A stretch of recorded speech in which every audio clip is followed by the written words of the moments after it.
Hi everyone, it's Heidi from flutterbyheidi.co.uk, and today I'm bringing you another little treat box, and this time it's using the gorgeous, well, a mixture of things. First of all, it's using the lovely tailor tags. You can see here, tailor-made tags. I keep calling them tailor tags, and it's just got a little side so you can pop things in there. And I actually found some fab little gifts that would go in there, so it would fit the little mini chocolates. I found some little nougat bars that would fit in there as well, and I've done it with the side closing so that it's easy to get in and out. And I'm going to make some with the other sizes of this tag as well. Oh, here we go, here we go. So it fits these little sort of individual nougats that you can get around this time of year. Just pop a couple of those in. You can see there, and then you could obviously finish it off with a little bit of twine as well. You don't need to because it stays closed on its own, but what I've used to go with these tailor-made tags is the fabulous Tidings and Trimmings stamp and die set. So this one, you'll see here, there's a die to cut out this lovely floral star. The Noel I've actually hand cut out, but the layers I've used the tags to cut those as well, and the Noel comes from this stamp set as well. The dies, I've got these beautiful detailed dies. We've got dies to cut out the stockings.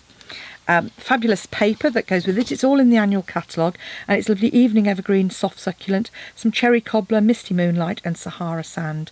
So you can see all of those colours working really well together for kind of traditional Christmas, but just of slightly softer greens. And then I've used some of our rhinestone basics on here, but I'm actually going to use some different ones when I come to decorating as well. So let's get started. The first thing you're going to need to do then is cut yourself some tags. So I've already done one here. So you want 2 cut out of your DSP and 2 cut out of your card. I'm using Evening Evergreen here, and it's 1 down from the largest in each. So there's 4 sizes in each. There's like a squared off one which I've used, and then there's the scalloped one as well. Perfect because they fit into the mini cut and emboss machine. So just pop your white base plate, your number 1, and on the base plate it tells you the sandwich that you need. Pop that in. And there we go, just pop that through like so. So there's my second tag that I'm going to use as well. Again, I store these on a piece of magnetic sheet in there. I find that easiest than peeling it off the paper-based backing. It just suits me. And there are little reinforcers to go on the top if you want as well. And as usual, I've kind of got all of those stored in the back there. Next, you want to do a bit of stamping. So these are photopolymer stamps in this stamp set. So I'm using my Stampin' Pierce mat just to make sure I get a really good impression. I'm going to use my Evening Evergreen. So as usual, tap, tap, tap, putting that up nicely. And then you get a beautiful impression of that there. As you know, those of you who watch me, I use a bit of post-it note tape just to hold those dies in place. Make sure I get a nice even border. Just a little bit of that on the top there, and again that pops through our die cutting machine as well, exactly the same way. And there we have our little embellishment. Now, I said about embellishments, I can't find my take your pick because I was using it with die cutting earlier, but these are actually the holiday rhinestones. Now these are shaded spruce, and I think it might be Bermuda, there you go, Coastal Cabana, but I actually think they work really well because they pick up the colours that go with. So I'm just kind of putting some of those because I've got them and I want to use them up. So I'm actually going to just use this of 2 different sizes. I'm just going to use some of those on there, probably a couple more. Give it some real bling because I don't use bling enough. Those It's not something that's not something I've kind of do so much, but you know, there we go. We all do different things, and sometimes a project just calls for it. I'm now going to do my little bit of stamping on for my sentiment. So again, Stampin' Pierce mat. I've got a bit of soft succulent here, and I've got my Noel. So I'm just going to grab my ink that up nicely, just like so.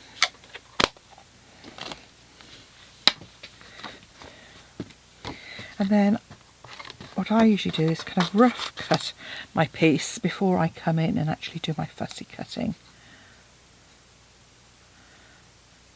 In fact, I'm actually going to come at the far side.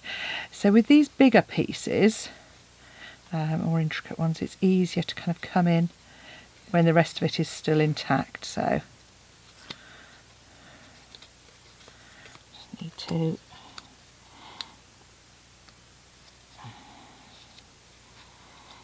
again, if you didn't want a fussy cut, then just trim it down on your trimmer, so you just get a square, or maybe use a punch as well.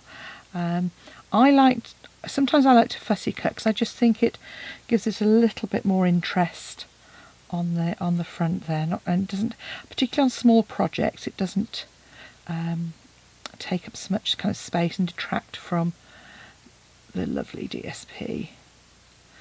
There we go.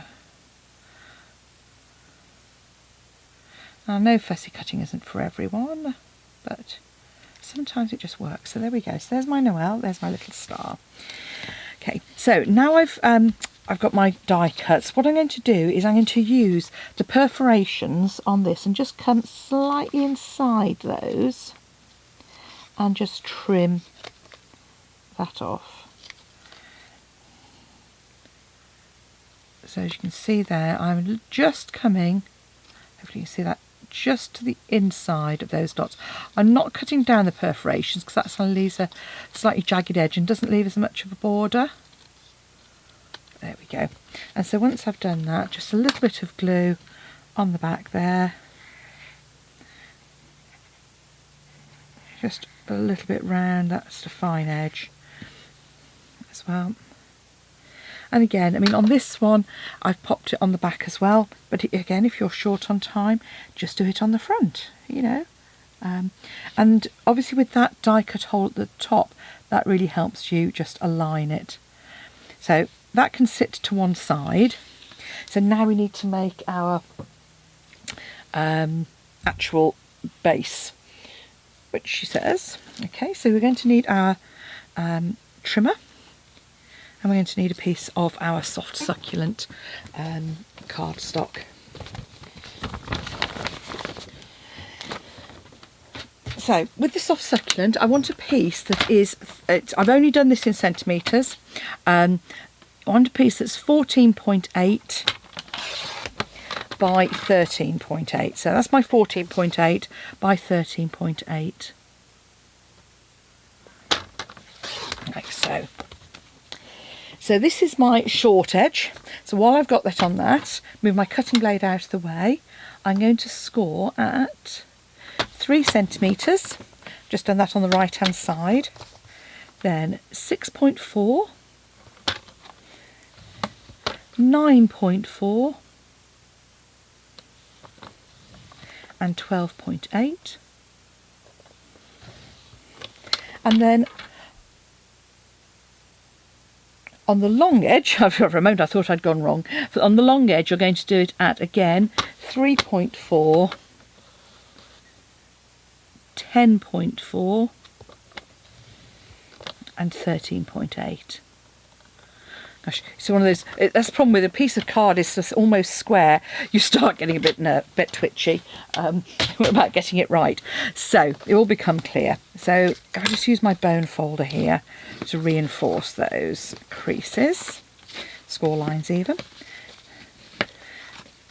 So at the bottom you've got the base of our box is the single score line, and the top with the little flap, it's got the little narrow bit. So now we're into some trimming. So we're going to cut down like so, and you're going to cut up.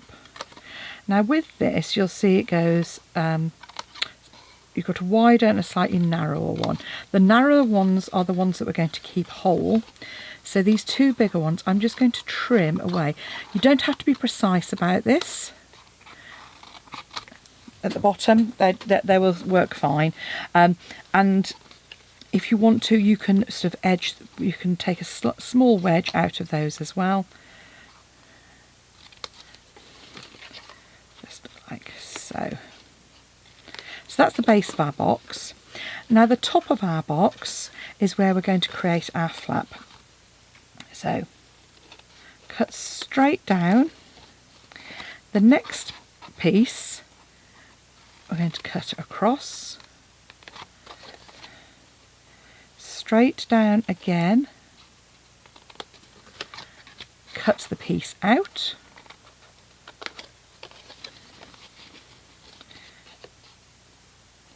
straight down, and just trim away the excess. Okay, so you're going to have a piece that looks like this. So this is going to be our flap. So we're going to want to, you can use a corner rounder or just take your scissors and trim that very slightly. And on this one, I'm going to use one of our retired punches, but any sort of circle punch you've got, or sort of slight shape, just to take a little notch. And it doesn't need to be particularly big, just out of the top there. Okay, so now what we want to do is create our box, like so. Just give that a moment to set. Then base of our boxes, you can add just a sliver of glue on there, but the main one I just pop across. And then if you've got your bone folder, just pop that in there, give that a good press down. And the top of our box folds over like so.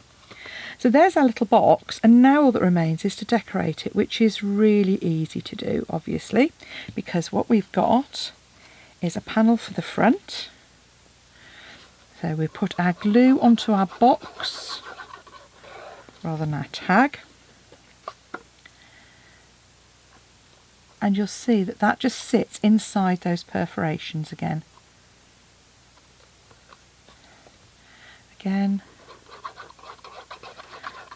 glue on the box, and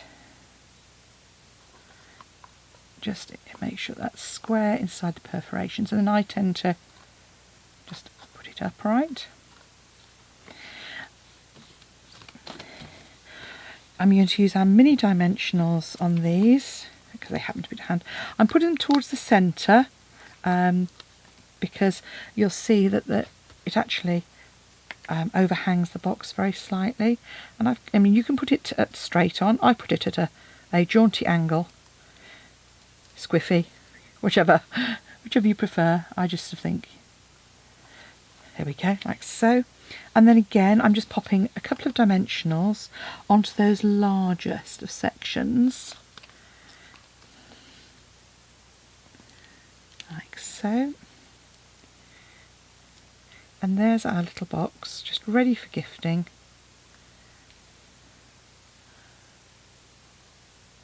Sitting on the table. So there we have a couple of tailor-made tag boxes, ready to hold all sorts of things. Maybe mini toiletries would fit in there. Lots of those would fit in. But as I say, by leaving those tabs, it just gives you a little bit of sturdiness at the top there, and you can just pop whatever you want in. before you add it to your table. Soft succulent, evening evergreen, either I think looks lovely, or you could choose any of the other colours that we've got as well. Thank you for watching. Pop back and see me again soon. If you need the dimensions, they're written down on my blog at flutterbyheidi.co.uk. And please, I really appreciate it if you hit the subscribe button, and then you'll get told when I publish anything new. Thanks for watching. Bye now.